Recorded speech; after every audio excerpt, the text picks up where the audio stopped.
Le Burkina Faso est l'un des pays les plus pauvres au monde, qui n'a pas accès à la mer, donc qui a subi de plein fouet les conséquences de la crise en Côte d'Ivoire. Alors au cours d'un récent séjour dans ce pays passionnant, j'ai essayé de comprendre ce qui fabrique et ce qui maintient la pauvreté. Alors on peut repérer 4 ou 5 handicaps fondamentaux. Le Burkina Faso est un pays du Sahel, situé entre Sahara et Afrique noire. Le pays s'inscrit dans la boucle du Niger. C'est un pays où vivent de très nombreuses ethnies.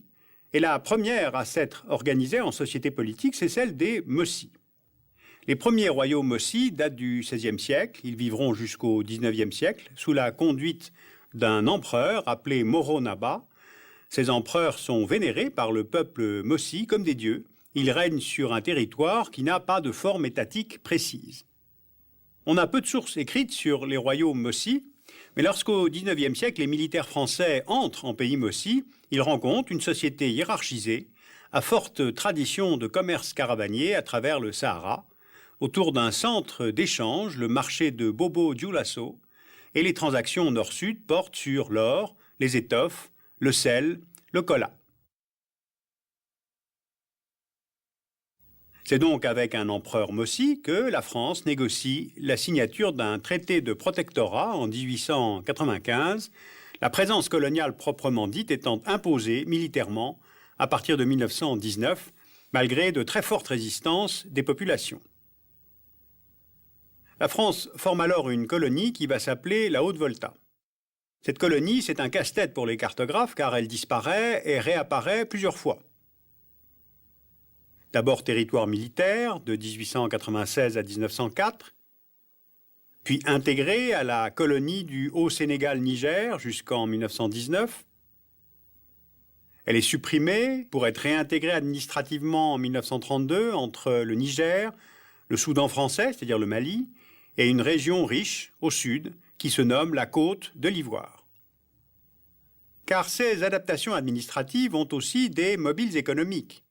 Les populations de la Haute-Volta, les Mossi, les Dioula, émigrent massivement vers cette côte de l'Ivoire. On oriente les populations en fonction du développement et des besoins de main-d'œuvre.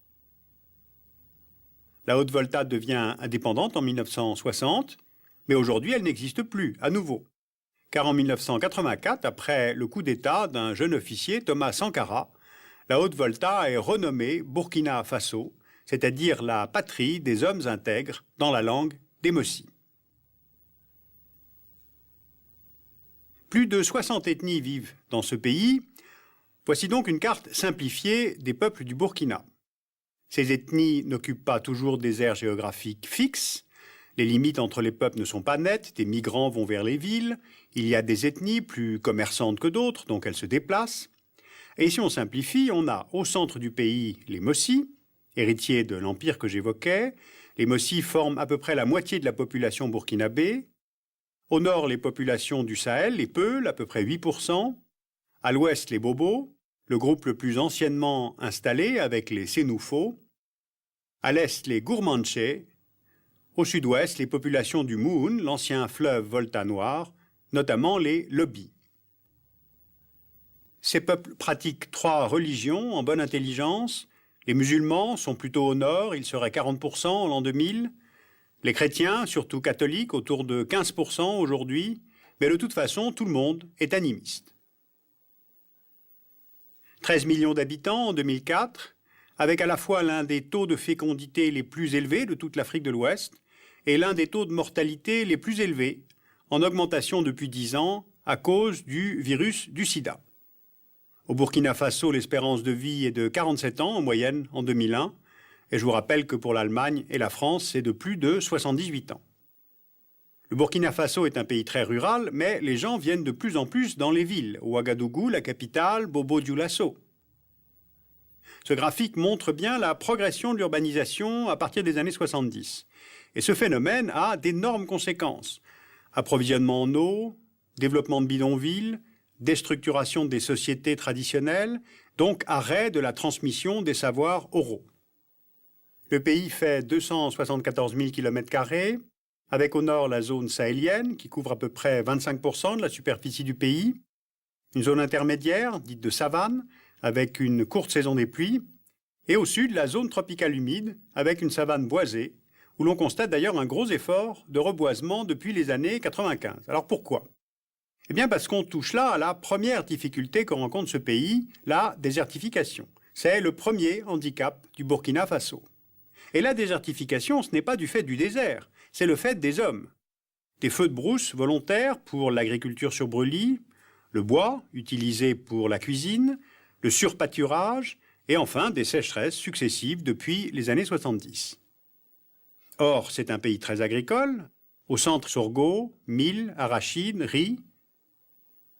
Si l'on suit les courbes de pluviométrie et les réseaux des fleuves, on repère les cultures maraîchères et rizicoles, du coton et du maïs, surtout au sud-ouest. On repère aussi sur la carte quelques mines d'or, c'est le troisième produit d'exportation du Burkina. Et pour le reste, phosphate, marbre, manganèse, cuivre, fer, tout reste à faire dans le domaine minier. Mais c'est bien le coton qui est le premier produit d'exportation du pays. Alors je voudrais m'arrêter un instant sur cette question du coton, car on touche là au deuxième handicap que rencontre ce pays. La vente du coton représente 50% des devises du Burkina. Il fait vivre 20% de la population du pays. Donc le coton est le principal moyen de réduire le déficit chronique de la balance commerciale. Or, les facteurs favorisant son exportation, donc les rentrées de devises, sont soumis à plusieurs aléas très contraignants. Les pluies qui sont irrégulières, les variations des cours mondiaux, la concurrence mondiale qui ne respecte pas le jeu du libre marché puisque les producteurs américains du Cotton Belt sont subventionnés par l'État fédéral, d'où le blocage à l'OMC, à Cancun. Donc, la dépendance de l'économie du Burkina à un seul produit, c'est notre deuxième handicap. Ensuite, l'enclavement du pays, cela va être le troisième handicap. Regardons une carte pour comprendre. Le Burkina a aujourd'hui pour voisins le Mali, le Niger, le Bénin, le Togo, le Ghana et la Côte d'Ivoire. Cet enclavement et le voisinage de la Côte d'Ivoire, eh bien ces deux faits aident à comprendre un peu de la situation actuelle. On repère sur la carte le principal axe routier nord-est-sud-ouest et la ligne de chemin de fer qui va de la capitale, Ouagadougou, en passant par Bobo-Dioulasso, puis jusqu'à Abidjan. C'est la seule ligne de vie du Burkina Faso puisque c'est ce chemin de fer qui permet les exportations vers le golfe de Guinée. Or, avec la crise en Côte d'Ivoire, cette ligne a été longtemps fermée. Des voies de contournement ont été trouvées via le Ghana et le Bénin, par la route, mais c'est plus lent et c'est plus cher. Et c'est bien là où l'on trouve la contrainte de l'enclavement de ce pays. À cela s'additionne le legs des découpages coloniaux que vous avez compris. Je vous rappelle que près de 2 millions de Burkinabés ont émigré depuis le milieu du XXe siècle vers la Côte d'Ivoire pour répondre à la demande de main-d'œuvre. Mais avec la crise politique, identitaire et l'insécurité qui règne maintenant en Côte d'Ivoire, plusieurs centaines de milliers de Burkinabés ont préféré fuir depuis 2001, ne pouvant plus se sentir chez eux dans ce pays où ils vivaient pourtant depuis des décennies. Bien, alors résumons ces handicaps. D'abord la désertification qui est surtout due aux hommes, or elle dégrade cette économie qui est très agricole, l'énergie qui est chère dans ce pays, un pays qui n'a pas d'accès à la mer, une quasi-monoculture. En 2007, le Burkina Faso est le premier producteur de coton en Afrique, faisant vivre 3 millions de personnes dans ce pays. Or, les prix de vente sont beaucoup trop bas sur le marché mondial, et ceci à cause des subventions accordées par les États-Unis à leurs propres producteurs de coton, ce que ne corrige pas d'ailleurs l'Organisation mondiale du commerce. Et puis, il y a un dernier handicap qui s'appelle l'absence d'alternance. Après modification de la Constitution, le président Compaoré a pu se représenter à l'élection présidentielle de novembre 2005. Il pourra encore être candidat en 2010, ce qui fait qu'à la fin de son dernier mandat, théoriquement en 2015, Blaise Compaoré aura alors passé près de 30 ans au pouvoir.